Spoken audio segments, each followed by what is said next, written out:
This podcast is sponsored by nobody. Hey dudes, welcome to Splat from the Past, the only 80s themed horror sci-fi show where things can get totally radical. Now today I will be welcoming back the gorgeous, the sexy, the vivacious Lori Tucker. You know, the girl in the jail cell in the Van Halen Hot for Teacher video. And we are going to be nerding out on the entertainment of our youth, talking about film, television, and music from childhood. She grew up in LA during the 60s and 70s, so it'll be a fun, easy conversation, and it'll be great to talk to her again. Can't believe it's been over a year since the last time we talked, and I'm really looking forward to it. It's going to be fantastic. Also, happy birthday two-time past guest Jennifer Edwards, the daughter of Blake Edwards. Today's her birthday. It's funny, she was born a couple weeks after my dad, and they're the same age, 69. So happy 69, Jennifer Edwards. And we're going to do a nerd out soon, Jennifer and I. And I've been looking forward to that for a while now. And it's going to be a fantastic nerd out today. So yeah, here is my new interview with Lori Tucker.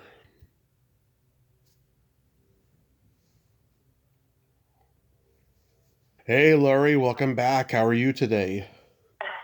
I'm good. How's it going? Oh, I cannot complain. I feel great now that I'm talking to you. Aw. Back at you, brother. Awesome. So, going back in time, do you remember the first movie that impacted you as a child? Well, I'll have to say the first movie that really impacted me was, or had an impact on me, was when my sister and her boyfriend took me into Hollywood. I think I was 12, maybe, and took me to see The Exorcist.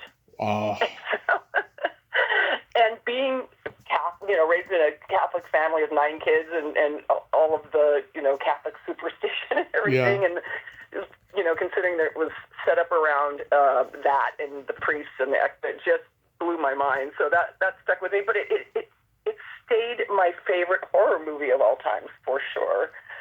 But, yeah, that was something that really, had an effect on me.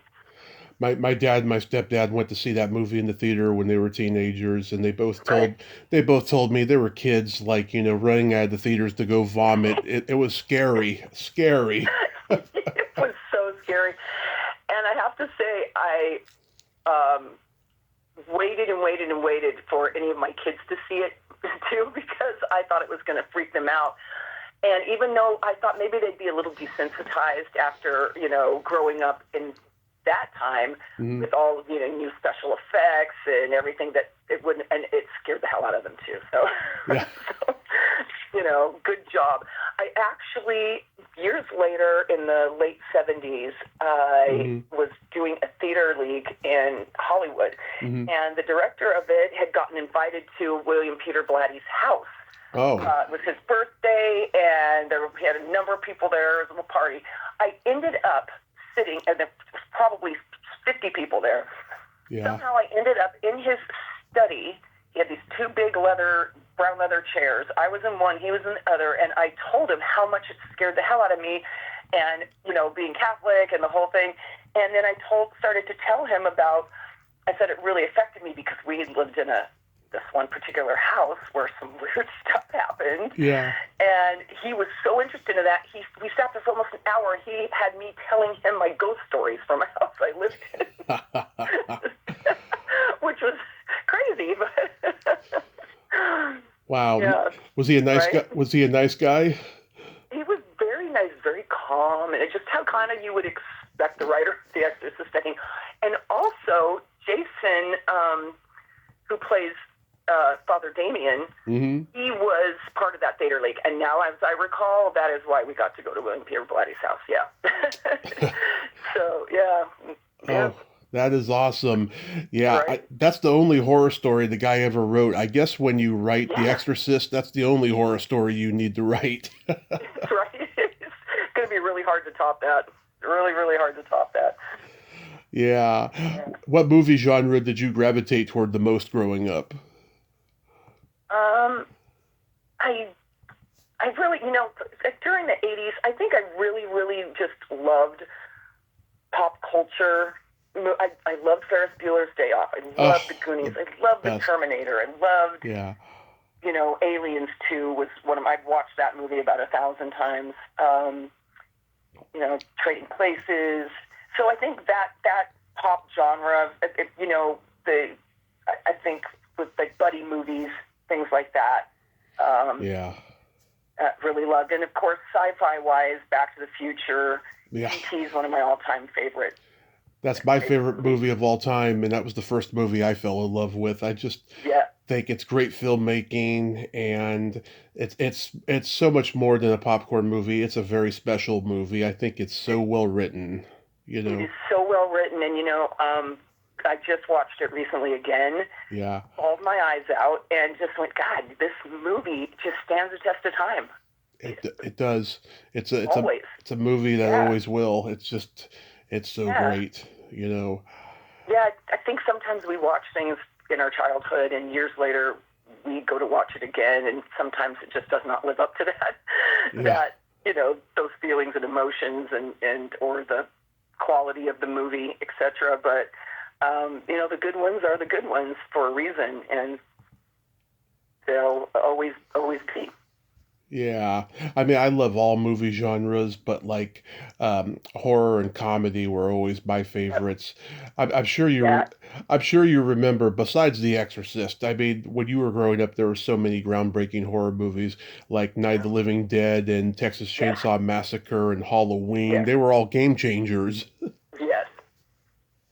Yeah, Oh yeah. Those were absolutely.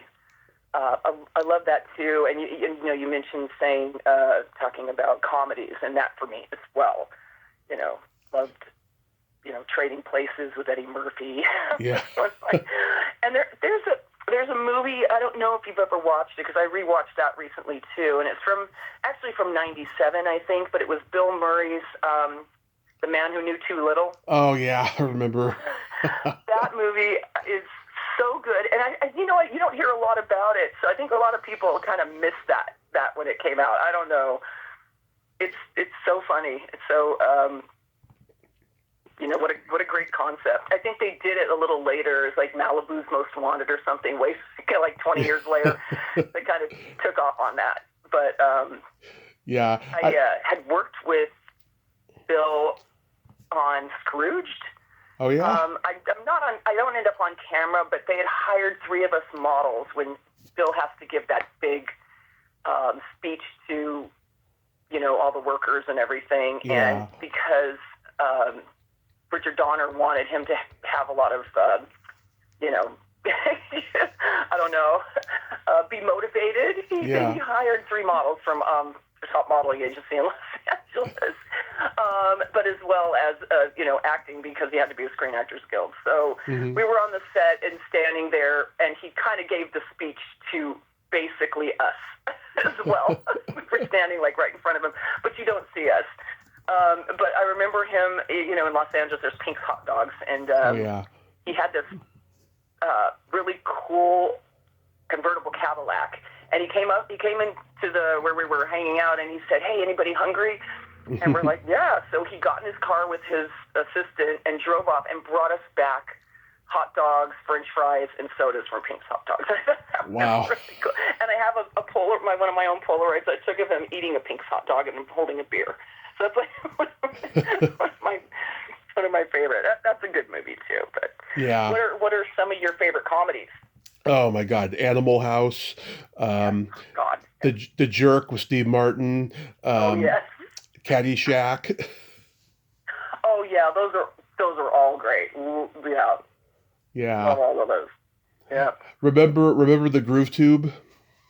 Oh yeah, the Groove Tube. Oh, that was such a deal when it came out. Yeah. Yep. My dad saw it at the drive-in when he was a teenager. He had to go see it 3 times because the first 2 times he was getting laid, and so the third time he's actually In the watching back it. seat. Yeah.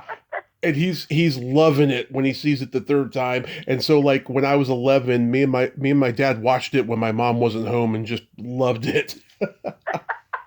Totally undistracted, right? Yeah. That's very funny. Yeah. Love that. What's Up, Doc is another favorite comedy of mine. Oh, that's, yeah. Now we're going back to, like, really my teenagehood. 72, yeah. Yeah. I Um, also, it's funny because it's kind of considered Aliens, sci-fi. mhm. I think Aliens Part 2 is one of a movie that I love and watch. Was saying again, but it's so funny to me. There's so many good characters and comedy relief moments, especially with, the one character, we're all going to die. We're all going to die. I've talked to a couple actors that were in Aliens, and it's funny when I talk to people from certain movies that are just immortal and they won't die, right? Some of them, I can tell that they're pretty fed up talking about them, right? But the two actors I talked to from Aliens, they love talking about this movie because Yep. even though they've done so many other great movies too, it's one of those movies they're just so proud of. Yeah, yeah. Yeah, exactly. That's what I'm saying. There's just so many amazing, serious, when I was thinking about this, over the past couple of days, Hmm. there are those, serious, Academy Award winning, The Color Purple, all those Yeah. different things. But these other movies here that we're talking about, they're really how we have the music or the soundtracks of our lives, these are the movie soundtracks of our lives, the movie reels that are, just stand out and bring back such good memories. Oh yeah. Did you see Jaws in the theater? Oh, yeah, of course. I just went to Universal Studios to the Hollywood one, Uh-huh. and took I have to always take a video of Bruce. They call him Bruce because I guess Yeah. Spielberg called him Bruce after his lawyer. And Right. coming up out of the water, and I make sure I get the seat on the right-hand side of the tram so I can do it. Just never gets old. I don't know. Yeah, I love that. That was another, I think, groundbreaking movie. I loved that. I talked to the guy who designed Bruce, Joe Alves. Oh. That Oh. that guy I is. bet he had some stories. Oh, he did, and he is history. I mean, he was an animator on Sleeping Beauty over at Disney. Wow. He worked on Forbidden Planet over at MGM. That was his first movie, actually. Oh my God, Forbidden Planet was Yeah, crazy. that was I remember that movie affected me because I was really young. That was Leslie Nielsen's first movie. He's playing the lead, and it's not even a comedy. No, not even a comedy. That had I have to say that had an effect on me. Well, the director you worked with in Hot for Teacher, Rick Friedberg, he was very close to Leslie, and he did Spy Hard with him, and he did those stupid golf instruction videos. Oh God. Yeah. Oh my God. Yeah, but Jaws, God, I mean, that started the summer blockbuster. We can blame Right. Spielberg for that now with all the dumb Marvel movies we see. Right. I know, and Spielberg's just coming out with something right now. I can't remember the name of it, but I've got to see it. It's a new movie.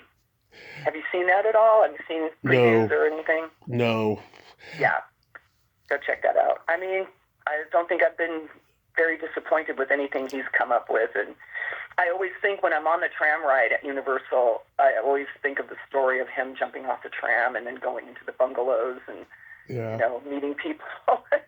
He's a director, and he was really young. I don't know. I know he's been at Universal overall for 60 years now, which is incredible.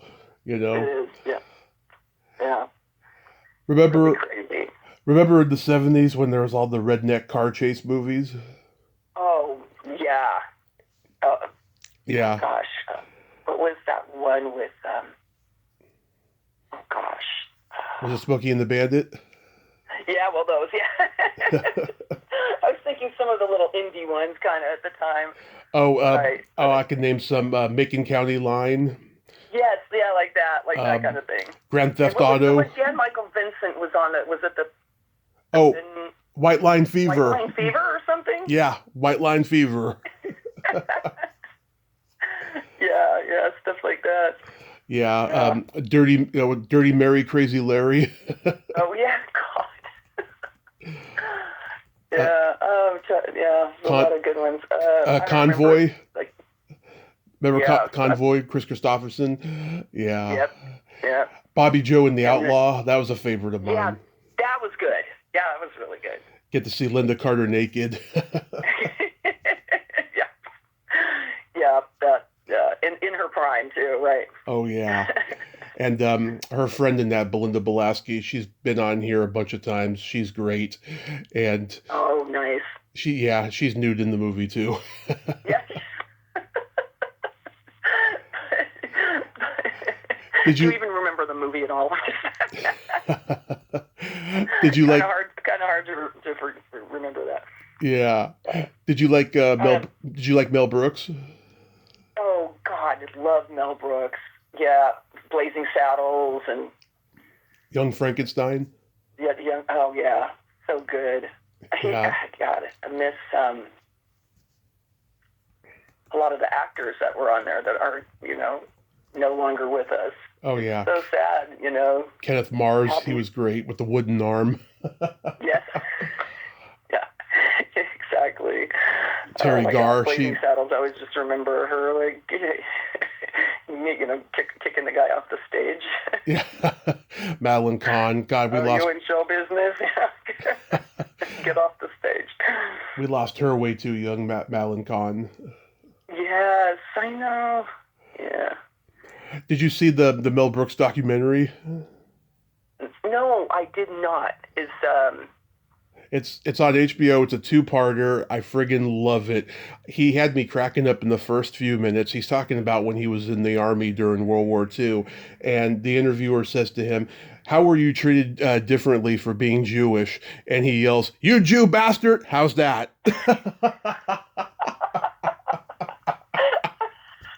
I was dying. That's so funny. Yeah. Oh my God. God, you just reminded me of something. My dad was an actor when he came out in like 1940 something, I think 44, something like that, and he was in Massachusetts before that. And he'd always told us these stories that he was, that he had gotten he was in the war, but he got his feet crushed in a plane or something, so he got a medical discharge, and then he told part of my family they had flat feet, so he got a honorable discharge, and all this stuff, but nothing made sense about it, and he had come to Los Angeles, right after the war.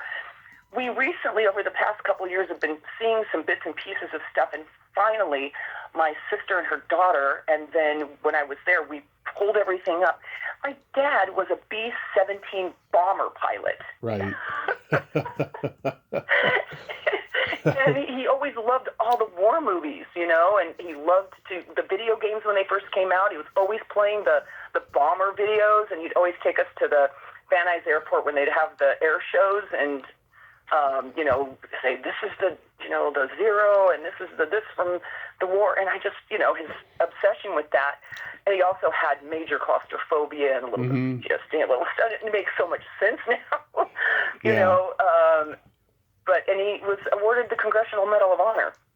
Yeah. And my dad did not want to tell us that because I guess he didn't want he was the sweetest, kindest, lovingest. He had 9 kids. He was humble. And I think he didn't want, 6 brothers and 2 sisters. He did not want us to think about him bombing people, you know? And he was in Europe, so. Yeah. That whole generation. Weird to find out. No wonder he loved war movies and liked playing bomber video games, but crazy to find that out about your dad years later. And he was an actor. I just, even talks about him coming to LA to do that in 44, like right after the war, I guess. But yeah, that whole generation, they just didn't want to talk about the war times because it was just it was horrible for them the way that it's just crazy thing to live with, I guess, Absolutely. But, so we used to watch a lot of war movies from the 40s and 50s and 60s, and like 12 O'Clock High. Oh, I loved 12 O'Clock High. He was actually, he was Gary Cooper's double in a couple of movies as well. He did look, I thought he looked like Gary Cooper, so he which is funny. My favorite war Yeah. movie is The Dirty Dozen. Oh, yeah, that's such a good movie. Yeah, That'd be such a good movie. that's such a good one. It's got such a great cast. I love Yeah. that little fight between Lee Marvin and Clint Walker. Oh, the best. Yeah. Yeah. I got to rewatch that now. Yeah. That's why I'm making a list, because people remind you of stuff, and you got to go back and look. Yeah, that's a good one. Did you have any movie star crushes? Well, first I thought I was going to marry Desi Arnaz Jr. Like from what? Then I thought I would marry Jan Michael Vincent. Yeah. He didn't know that, but luckily I didn't. So I did an episode of Airwolf. Yep. And I got to meet Jan once at one of his movie premiere things, just with a group of people that knew him, got to say hi. Mm-hmm. But in '84. Just literally the week after I shot the Van Halen video, I was at Universal Studios working in Soundstage 747, which is one of two sound stages in the world that have a half of an open-ended airplane. It's like an airplane cut in half, basically. Yeah. And the other one's in Tokyo, and I actually got to work in that one, too, in Tokyo for a commercial. But ended up working with him, which was like really, that was fun, and I love Ernest Borgnine. I love Ernest Borgnine's movies and his acting, and you know. But I remember on set though with Jan, his drinking, I guess, had already started getting out of hand back then, and they were looking for me. He was supposed to be standing there on set for a scene. Was not in the scene with him, but we were, there, and they were like, "Go to the Sky Lounge, look for Jan now." Yeah. So they had that over the PA, and then somebody had to run to the Sky Lounge. It was the middle of the day to go get him out of the bar. That's hilarious. Great work ethic. But yeah. Yeah, Cary Grant was a big one for me. Oh yeah. And Cary Grant. Natalie Wood. My dad. Oh, no. My dad had gone to see The Great Race when he was 8 years old, and he got his first hard-on seeing her, and so it happened. So he passed that on down to me. It seems like. I love Natalie Wood too, and her sister Lana, my brother James, and they had a hair salon, and like a lot of the actors and actresses, the old, from the past and the present, would go there. It was kind of right in the middle of town. And she had a lot of good stories to tell too. I got to talk to Lana last year, which was I can't tell you how much that meant to me. And it's funny. I tried to ask her. Yeah, she did this game show where she held up the answer card with her toes, right? And she was back then. She was gorgeous, sexy, and I brought that up to her, and I think she was a little embarrassed. She was like, I was a good girl pretending to be naughty in those days. Right. Another thing that you don't tell your family about and you don't talk about. Yeah. And you brought it up. Yeah. Congratulations. It was hilarious. Those are the fun things to bring up on an interview that nobody else is going to bring up. So that's cool. And she started following me on Instagram after that too. That's great. There you go. So it was all good, right? It sure was. So funny. Was there any movie characters that you could relate to, like in a role model sense? That may be too deep, but I just wanted to take a chance. A chance that I would be deep. Oh gosh. That's,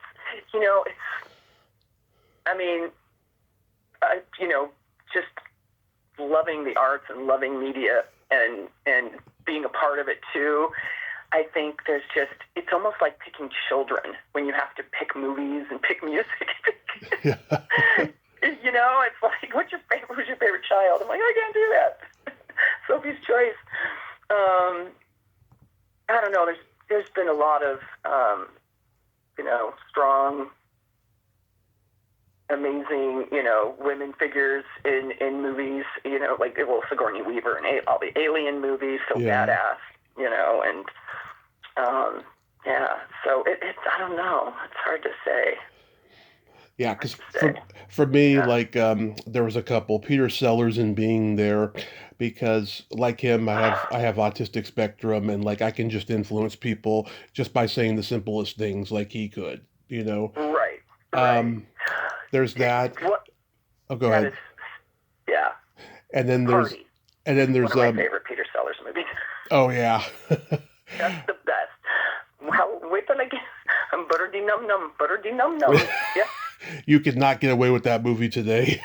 No, I know. Oh no, not at all. The whole premise of that movie of him being awkward and stumbling around and trying to tie his shoe and putting his foot on the explosives and blowing up the set and having the guy put his name on a list of like never hire this guy in Hollywood and then being invited to a party, and that is so perfect. You know? Hilarious. God, that's like one of my favorite. Another one being there is very, very good too. Another one I can relate to is James Spader in Sex, Lies, and Videotape. Oh, okay. Because he's a voyeur and I'm a voyeur. Okay. I like to watch Eve. Yeah. Did you? So you did relate to that character in that movie, right? Yeah. Did you go to the drive-in a lot? Oh yeah, I mean, growing up definitely, and anytime there's a few people in LA, my Valley Pass, that does some drive-in movies here and there, and then they do movies like movies on the roof where they, put the screen out on the roof of a mall or something and have seating. It's really nice, but they did some drive-in stuff, and anytime there's any kind of a drive-in I can go to, I do it now just because it was fun to do. Yeah. We love doing that, and having so many kids, we could pile in the back of our van and just, spill out into the road and watch the movies. Yeah, the drive-in that I grew up going to, my dad grew up going to that drive-in as well, and my mom. Oh. And when my dad was like 9, my aunt, who was the oldest, she was 20, and she's the oldest of 6 kids. She took my dad and my uncles to see the Batman movie that came out in '66. Oh wow! Yeah. That's cool that you have that. Both were able to go to that same one. That's amazing. Yeah, because that's rare. That you're in a place where you can that long that you can do that. Yeah, because my aunt passed away 8 years ago. My dad loved her so much, and like memories of that, and like she took him to see his first 2 concerts. She took him first to see the Beach Boys, and then the Rolling Stones. And the Rolling Stones had Neil Diamond open first, and he got booed off the stage because he wasn't rock and roll. And then Jefferson Airplane came on and rocked the place. Why would they put Neil Diamond in front of the Stones or Starship? That would be fun. That's nothing. John Cougar Mellencamp used to open for Kiss. God. And we love him, but it just definitely just does not gel, Yeah, well, that's what they did back then. They used to mishmash people all the time, and now everybody's pretty similar. Whoever that they have on a bill these days, but back then it was weird that way. You don't want to get people booed, and if you really want to promote them, and you don't want to promote them to the wrong crowd and have them look bad. Yeah. Yeah. Not that good. Yeah, it's crazy. Like Jimi Hendrix, he opened for the Monkees. Oh my God! Yeah, I've seen over and over again people that opened that were became bigger than the people they opened for sure. Yeah. I'm sure I've seen that in a few places. I'm trying to remember who opened. Well, for. Jimmy's more influential, obviously, but I think that they're pretty equal in terms of success. Jimi Hendrix and the Monkees. Absolutely, yeah, absolutely. It's crazy how you think of that. Oh. So getting into television, like what sitcoms did you watch growing up? Oh gosh, I'd have to go like really far back for TV, Yeah. But I remember I loved MASH growing up, and I still that do. song would come on, and I'd be outside and just running. I still love it. I watch it on Hulu all the time. Yeah, I love it, and it just, like I said, some of the, the theme songs to some of these shows are just, God, they get you. It's right in the gut, Right. right in the feels. But I loved Rockford Files too. I love that show. Me too. My dad's a big Rockford guy too. Yeah. Yeah. And later on things like Magnum PI and things like that. But I just remember, and I'm sure you do too, even if you didn't. I remember if I was working, I was in Hollywood, and I had to run back to the Valley or whatever I was doing. You have to get home in time for when it started and be on the couch with your snacks or whatever. And then if you missed that, you had to wait months for the reruns. And if you missed the reruns, that was it. You were done until it got syndicated 10 years later. Yeah. There was no YouTube or anything. Yeah. So if you missed it and everybody was talking about it the next day, you were so bummed. Yep. And I remember, sitting and watching, and then a commercial would come on, and I got 1 to 2 minutes, depending on, and then jumping over the back of the couch and running in the kitchen and getting something and coming back and sitting down or going to the bathroom or whatever, making sure kids today would never, ever. Yeah. Everything just get put on pause, and that's it, I remember, even when I was in any TV shows or music videos that, I didn't get to see them unless I was able to get copies from the production companies, which I did here and there. But if not, I'd wait, to watch on MTV or whatever, it was Friday Night Videos or whatever it was coming on. And I'd have to set my VCR. And luckily we had those by that time, by the time music videos started really happening, to even see it and record it. And so I have some of them recorded on, between watching TV shows, of the TV show, and then the commercial would pop in, or watching MTV, and then the video would pop in, and get home and watch and hope that it caught the video. Did you watch Hunter? We're so spoiled these days.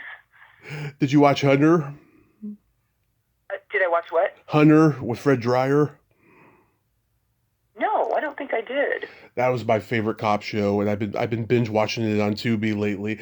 Yeah, him and Stephanie Kramer, they're partners, and he's a macho, dirty Harry like cop, but he's also a nice guy at the same time too.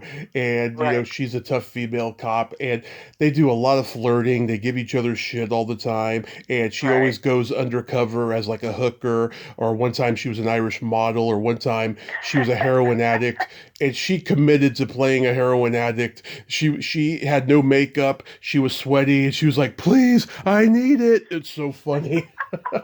She provided a lot of comedy for that show when she went undercover. That's got to be good. That's so funny. Yeah. And what was the one with Stephanie Zimbalist and? Remington Steele with Pierce Brosnan. Oh, yeah. Yeah. That was a good one too. And then what's the older guy? Why can't I think of his name right now?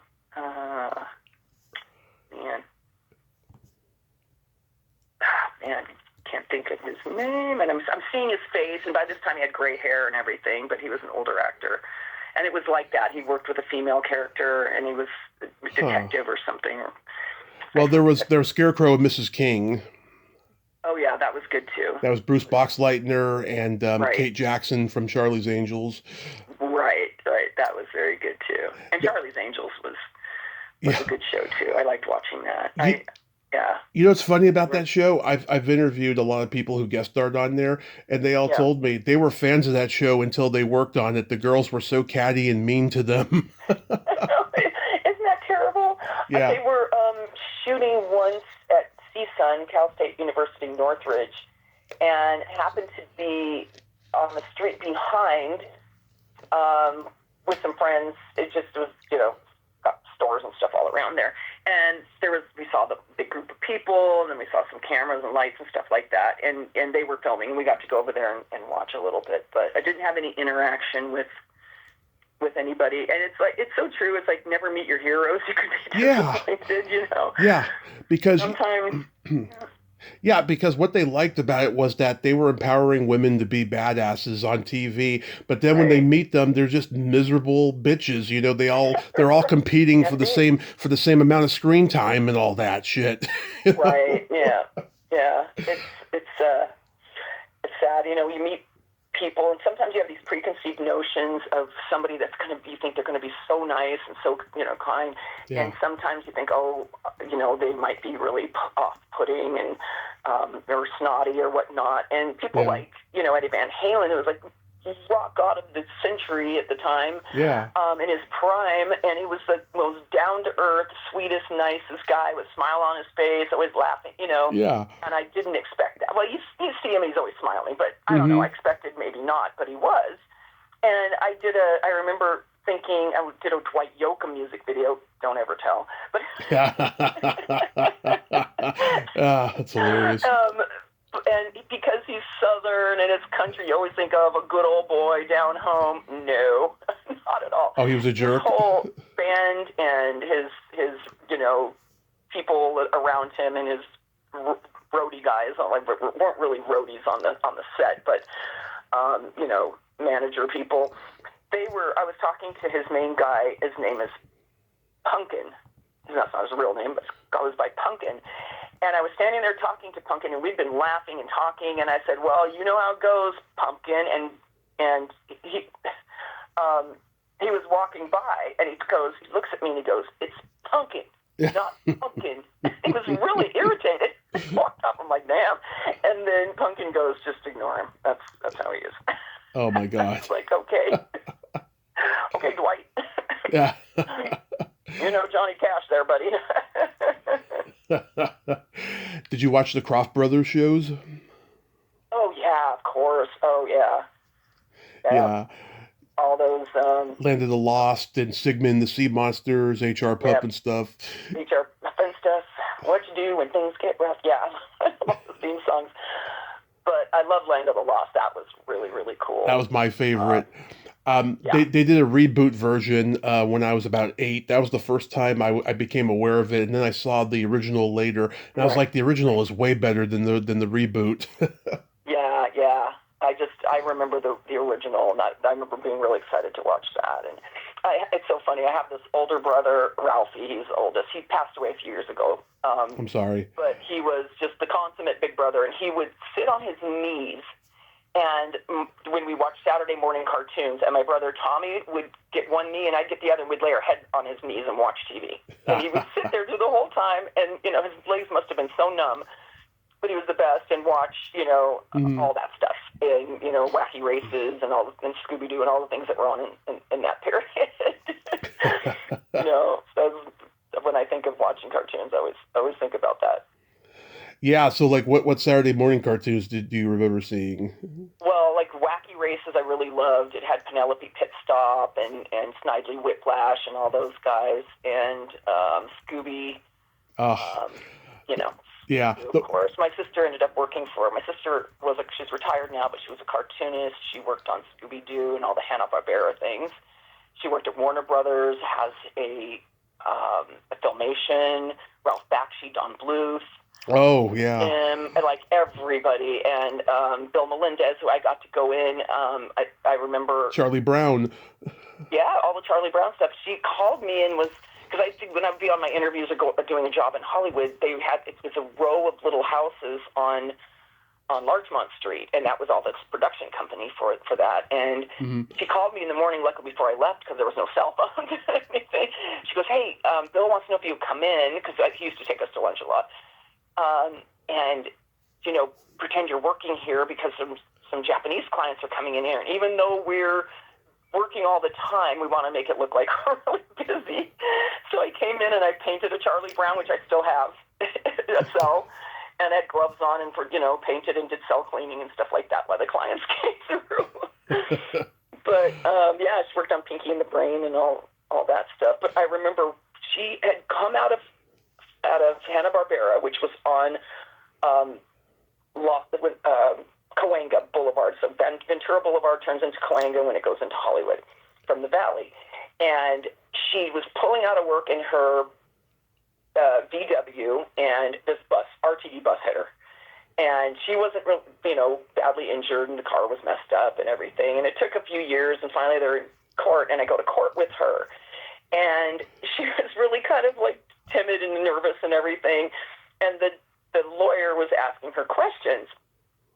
And he said, what type of things do you at Hanna-Barbera. Yeah. And I remember her going, Scooby-Doo, Augie Doggy, Augie Doo, and saying all these cartoon names that were, everybody in the courthouse, including the judge, started cracking up. Oh my God. Augie Doggy, Doggy Doo, Doggy Doggy. It was pretty funny. Yogi. Yogi, Jabberjaw. Yeah, she won. But anyway, she won on the merits of the fact of bus hit her. But it was pretty entertaining. I'm going to be interviewing the original Daphne pretty soon. You know what Nice. you know what my favorite version of Scooby-Doo is? It's the one with the crossovers, the Scooby-Doo movie show with they do crossovers with like Sonny and Cher and the Three Stooges and the Addams Family and Oh man. and Batman and Robin and all of them. Yeah, that was some good stuff. That is some good stuff. I don't know if she was there during that. Was that more? That was like 72 or something. Yeah, she may have been then, probably. Yeah, she probably was there. When she was at Warner Brothers, she actually got, Steven Spielberg, of course, was their boss, and he wasn't there all the time, but he came in on occasion. So he got the statuette, but their team, which was only a few people that were in there doing the animation and stuff, won for Pinky and the Brain's Christmas, and then the Animaniacs, and some Tiny Toons stuff. But I remember going through, and she would take me through the different departments, and I loved going through, because you just mentioned Batman. They were doing Batman the animated series at the time, and Don Cameron was one of the background artists, and became friends over time. And he actually said, hey, bring in your modeling composite, because I want to do some, pictures, like paint something. And he did. And he drew a couple of things that it's on my Instagram. It's kind of cool to have him do that. He's still working, I think. But yeah, most amazing background work, and all the Batman stuff was really cool. My oldest brother Ralph, was an avid comic book reader and collector, and DC and Marvel, but DC, like Superman, Batman were his favorites. And he would read that to me every night before bed too, and do all the character voices and stuff. So I really grew up loving, all the comic book stuff too. Mm-hmm. I have a box of some of his later stuff. I wish I would have had all his originals from the 50s on, but with my parents moving and things getting lost and all that, those kind of went out the window. But yeah. You know who did retired. you know who did the voice of Wednesday in the Addams Family cartoon? No, I don't know. Jodie Foster. Oh my God, you're kidding. No, I remember back in the 90s getting a videotape of the Addams Family cartoon, and I saw her name in the credits. I'm like, she must be Wednesday. And then when the internet came, I found out she was. Oh my gosh, that's crazy. Yeah. How did I not know that? Now I have to go listen, Yeah. That's so cool. I was doing another theater league, and Lisa Loring came in, and she was. I met her for a little bit. Yeah. She was awesome, and actually, I have to say that she kind of helped launch my modeling career inadvertently by she was going out with somebody in Fleetwood Mac at the time that I knew her. And I would pick her up. Sometimes she'd need a ride, and or just ask for a ride, because we'd go together. And she lived across the street from the mall in Sherman Oaks. Mm-hmm. And they had shot, I guess this photographer had shot Fleetwood Mac, and she said, you should try him. He's really good, Richard Armis. And I ended up going to him, and he ended up using me, like I was, I think, 17 at the time, and he used me for so many of his ads. So those are the first actual magazine ads that I had, for a book.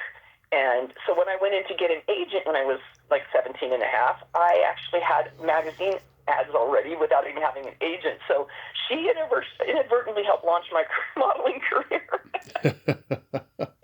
That's so awesome. Yeah. We lost her too soon.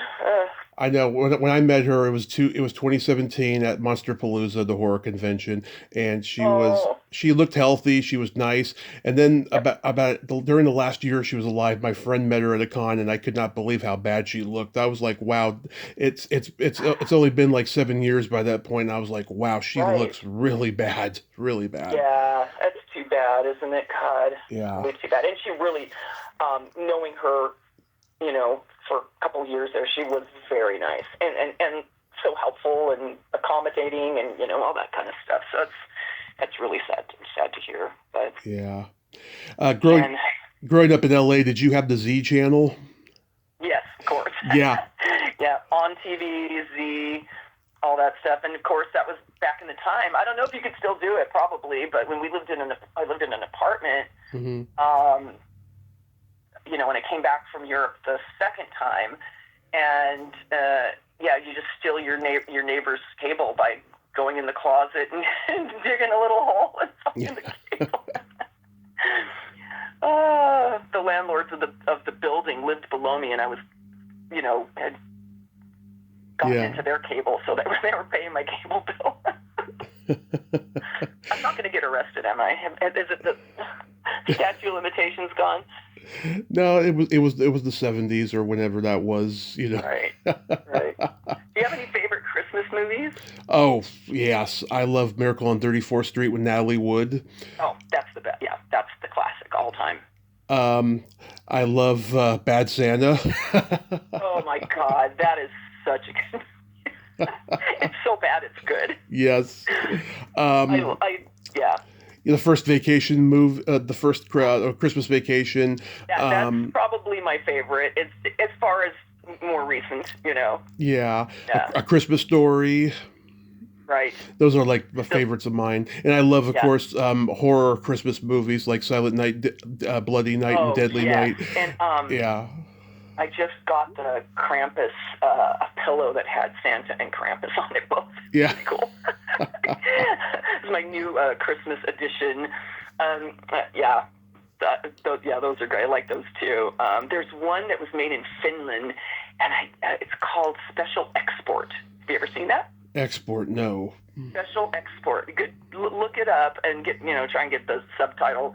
I had the DVD, and actually, or the I forget, it was the DVD, probably not. It was. And my neighbors from Finland across the street, I was telling them about it, and they borrowed my CD and never brought it back. My DVD and never brought it back. So. But it's pretty cool. I think you'll like it. It's horror too. Yeah. I'll check it out. But I love Die Hard too and Home Alone. But oh yeah. I was just thinking, because you're talking about favorite characters, and on Christmas Vacation, Randy Quaid was a friend of mine, who I also met through that theater league I was doing. And he and his brother Dennis had bought houses together in Sherman Oaks on the same street next door to each other, because they're originally from Texas.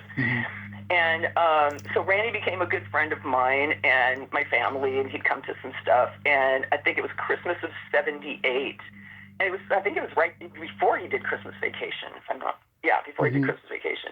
My mom, he's like 6'5", he's a really tall guy. And my mom and dad had bought him a sweater, and he opened the box. We were at my brother's house for Christmas Eve, and he opened the box. It was large, but it was so small, and he put it on anyway, and he wore it all night, and the sleeves were almost up to his elbows, and the shirt was up like a midriff. And that was his sense of humor. He was so funny. He was just like drinking a beer and whatever, with his little tiny sweater on. It was hysterical. I have a picture, a Polaroid of me and my brother Tommy and him from that night. But we went to Dennis's house that same night, earlier in the night, and I got to meet his mom. And Dennis and PJ Souls was there. Oh, I love PJ. Yeah. So he was either, I forget if he was already married to her or they were just boyfriend, girlfriend yet, but yeah. Yeah, and I remember my parents taking me to see Home Alone when I'm 7, right? And the part when Pesci's like, "Where'd the kid go?" and Daniel Stern says, "Maybe he committed suicide." I cannot tell you how much laughter the whole theater erupted in. I was 7. I didn't know what suicide was, but I do now. I crack up now, but at the time I was like, "What?" I know. And you think, God, that's morbid. Yeah, that's dark. Kids, I just of course, every Christmas I got to rewatch all those movies. So yeah. Yeah, I love them. Yeah, that's such a good movie too. I think even the next one's pretty good, but yeah, that's pretty classic. So when I like how Macaulay Culkin's kind of back out there now and doing things and oh yeah, hosting shows. his brother is freaking hot right now. I mean, he just had an Oscar nomination. I know, right? Yeah, I know, you just always wonder when one sibling's really famous, the other one's kind of in the shadows, but this kind of did a turnaround there, which is really cool. He's good. yeah, very talented family. You know, their aunt is Bonnie Bedelia, Bruce Willis's wife in Die Hard. Right, right. Yeah. Yeah, I like her too. I like her a lot too. Oh yeah, she played Shirley Muldowney in Heart Like a Right. Wheel. I love Heart that. Like a Wheel. Yeah, that was a good movie. Love Now, that. when we talked last time, you know, you mentioned how music has always been a big part of your life. I got to tell Yeah. you, music has always been a big part of my life too. My dad had a rock band, and Ooh. he had everything on vinyl. I mean, he had Beatles, Beach Boys, Rod Stewart, Foreigner, Fleetwood Mac, Carole King's Wow. Tapestry, lots of good stuff on vinyl, you know. And Yes. do you remember the first album you were ever bought or given? Or stole. Yeah, or stole. I never did that, but go ahead. No, I'm joking. I stole one album. I was horrifyingly, actually it was two albums together, but I was felt very guilty about that and never did it again. But I was, you know, I would say we were poor. If you had no money, you had more than us. But we weren't that poor. But we, you know, we had our times of good and bad. And I think, you know, I've gone with my friends and they were all buying albums, and I'm like, dang it, I don't have how many, you know. But yeah, I, you know, in the 70s, I don't know if I told you that story. My brother John was my biggest music influence. I mean, everybody in my family was. So Yeah. I got music from everybody, including my parents. And so he would come home in the middle of the night where he had gotten an album and gone to his friend's house and they played it, and he'd wake me up at like 2 in the morning, you know, 1, 2 in the morning, and say, come on, you got to hear this, you got to hear this. And then we'd go in his room and he would put his record player, put it on the record player, and he played guitar. He had an acoustic. And then he would like light a cigarette and take one hit and put it on the dresser on the edge until it like just burned into the dresser. He had all these burn marks in it. And then he'd play it and he'd work the chords out. And then he'd have me sing certain parts. And so some of these albums are just literally embedded, you know, almost brainwashed into my mind, you know, like Blue Oyster Cult and, you know, Deep Purple and Yeah. Old Genesis, and, you know, yeah, a lot of that. And he always played things like Neil Young, Needle and the Damage Done, and all that stuff. But I think, you know, Led Zeppelin was a huge, loved Led Zeppelin. I got to see them in 1975. Wow. Physical Graffiti tour. They were, yeah, my brother James was a really good dancer. He listened to all the, you know, soul music and dancing music. And there was a little place called the Teen Center, and I asked him, they were doing a dance contest and giving out Zeppelin tickets, and I was already there, and I called him on the payphone. I'm like, I luckily got a hold of him. I go, get down here, we're going to win. And he's like, I happened to be able to come down, and he's like 6 years older than me. And he came down, and we danced, and we won those tickets. I got to see Led Zeppelin, and I took a girlfriend of mine. He didn't even want to go. So yeah, and I still have my ticket stub from that, and yeah, but Bowie, Purple, Queen, of course. Later on, Van Halen, Dio, Def Leppard, Whitesnake, Skid Row. Oh yeah, I've seen Def Leppard live. They had Tesla and Styx open. Oh, that's a good lineup. Yeah, Love them both. Yeah, I saw them in Hamburg in 1983. Have my ticket stub, and the cool thing about the Germans is they didn't rip their stub, so it's red and white. It's really cool, and I have the full ticket. That's cool. That and what's her name? Joan Jett. Her ticket too. I saw her in Munich. But yeah, I had a friend that, it was me and another friend, and we invited this friend of ours who like only listened to jazz and stuff. Yeah. Thought he was really cool, you know, and we talked him into going. And the next day, it was a really loud concert. I have to say, I had a hard time hearing for 2 weeks. So the next day, there's a knock on our door, and we're asleep, and we're like, you know, I go to the door and open up, and there's Rick, my friend, and he's like, I hate you, because he couldn't hear. his delicate jazz ears were ruined, I guess. Like, That's hilarious. Yeah. So, I mean, God. I mean, I've seen some of the best concerts ever. I mean, I saw Alice Cooper live. I've seen Aerosmith.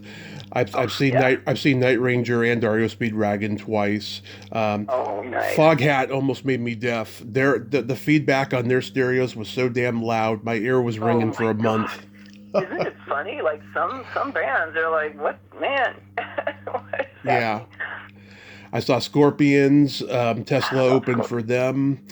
God, so many. The best concert I've ever been to was Rush, and this was on their farewell tour in 2015. I am so upset that they're doing a reunion tour now because they should have just left it alone after that. Right. They're like, hey, just.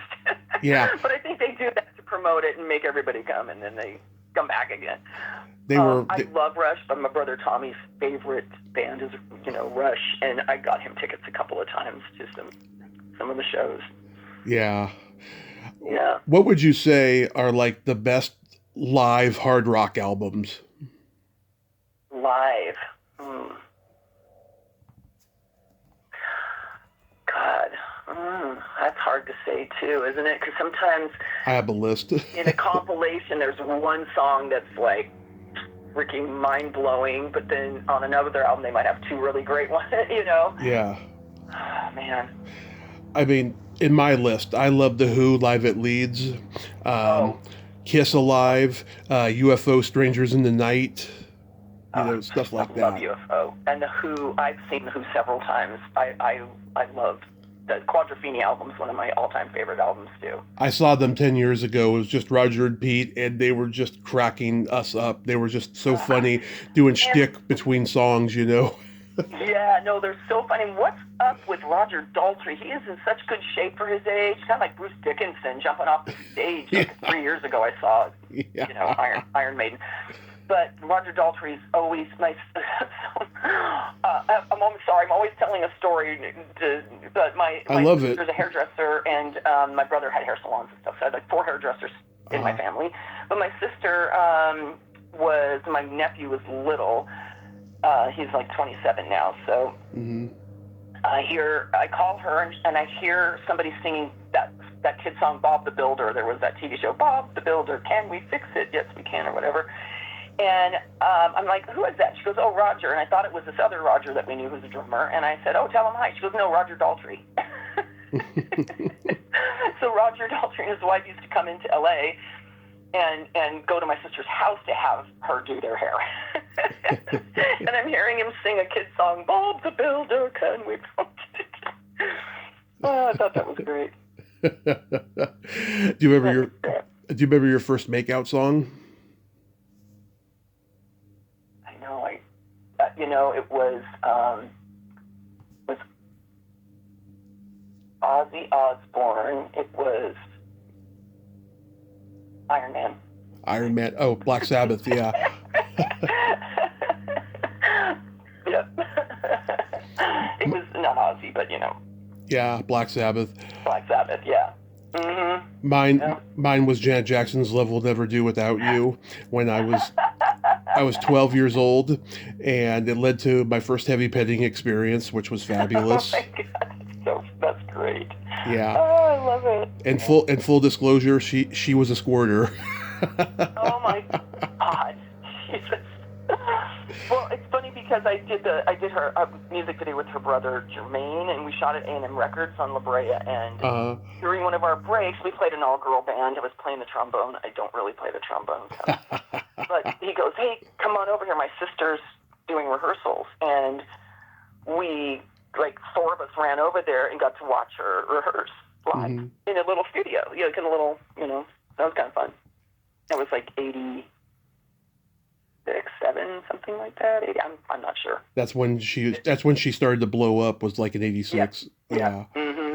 Yeah. Around that time. Yeah. Right. Yeah. I remember that video too for "Love Will Never Do Without You." She has a really hot belly button. It's like an Audi. Oh yeah. She's in incredible shape. I mean, all the dancers. I used to take dance class in North Hollywood with everybody. actors, Everybody in athletes would come, town. and they would do dance class to get like limber, you know, do stretches and stuff. I remember Christine Applegate was in one of my classes, and because I was going on so many interviews where we had to not only dance, because I could dance, but have to learn choreography. So I was taking classes. So when on some of the interviews, since dance was getting so much bigger in videos and commercials and everything, that I thought, oh, I better, you know, be on my game if I've got to go. And there's a choreographer there, and they're like, step 2, 3, 4, you know. So, yeah, just used to take dance class with them, and they are all ripped and in incredible shape. But the funny thing is, when I'll go into the break room, and they all smoked. Yeah. I was like, wow. That was the style back then. You know, you did something that involved physical strength, and then you'd go smoke. Right. You go like, oh my God. Yeah, but they're, yeah, just, yeah. Were you ever in class with Michelle Johnson? No. Petite blonde. Yeah, she was in the Chorus Line movie, and she's worked with Madonna and lots right. of No, lots I know of you're people. talking about, no.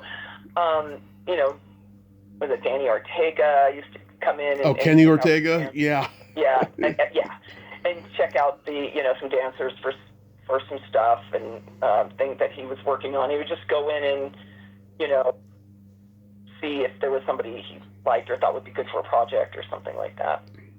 Nice. But they had to dance, of course, so. Yeah. So do you have anything upcoming you'd like to mention? For myself? Yeah. Not at the moment.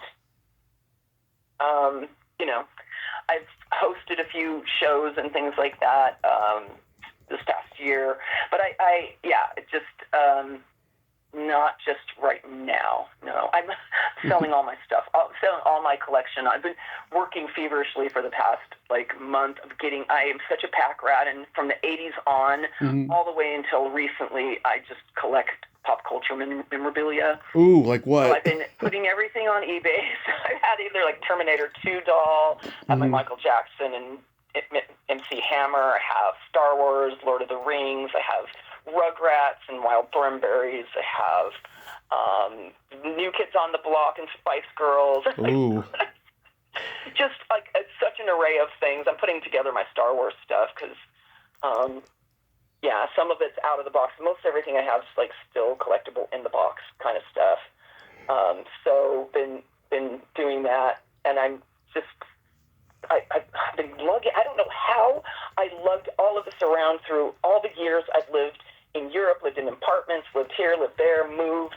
But I guess once I had a house and a garage, and the last big house I lived in had a garage and also had a 2-story attic that I turned into, I could store everything up there. So, wow. Luckily I still have all my stuff, and just thought I just need to get rid of most of it. Been Yeah. doing that lately, which is kind of funny.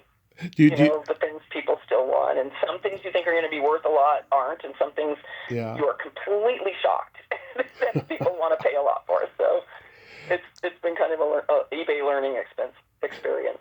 Do you collect lunch boxes? No, but I think I told you about my brother Tommy, who has the Valley Relics Pop Culture Museum in LA. Oh yeah. In the Valley. Oh yeah. He has a ton of some really amazing lunch boxes. Yeah. A lot. 50s, 60s, 70s, 80s, all through there.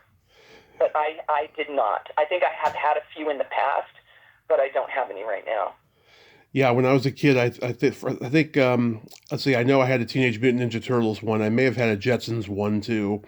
Right. I have the Jetsons I'm just putting on right now that I got in the 80s. Yeah. They're just the little Jetson characters. I have a couple of big ones too. Yeah. And then when I got to be 8 years old, my mom was, okay, no more lunch boxes. You're going to have a paper bag. I'm like, damn it. Oh, yeah.